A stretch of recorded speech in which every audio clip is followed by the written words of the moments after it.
A study monitoring pesticide drifts in potato farms shows chronic exposure to fungicide chemicals in central Minnesota communities. Jamil Doneth tonight explains how residents in the Park Rapids area say they have been adversely affected by inhaling these harmful pesticide drifts.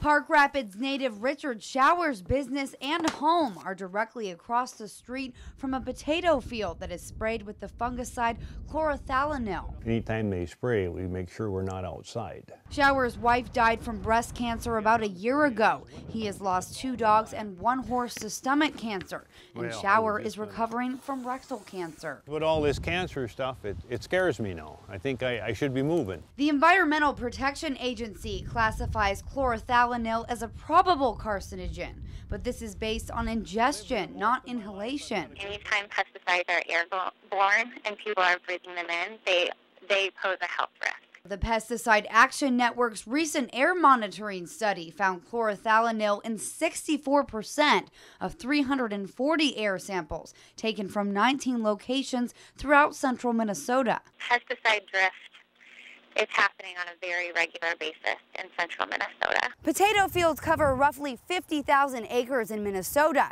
and most use a fungicide called chlorothalonil. And the most common way to distribute it is by airplane. And here in the Park Rapids area, the only distributor of potato crops is a company called RD Offit. Most of our fungicides go on either by fixed wing or helicopter.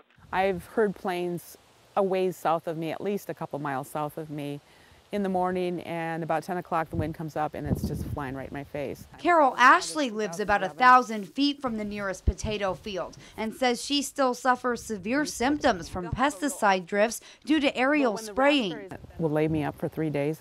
I can barely move.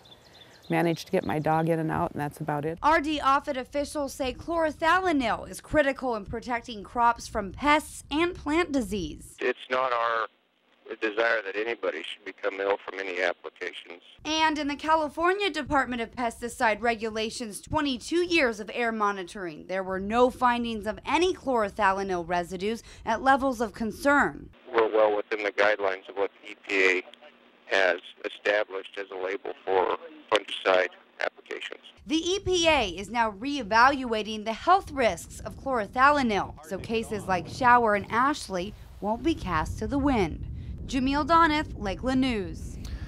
If you've enjoyed this segment of Lakeland News, please consider making a tax-deductible contribution to Lakeland Public Television.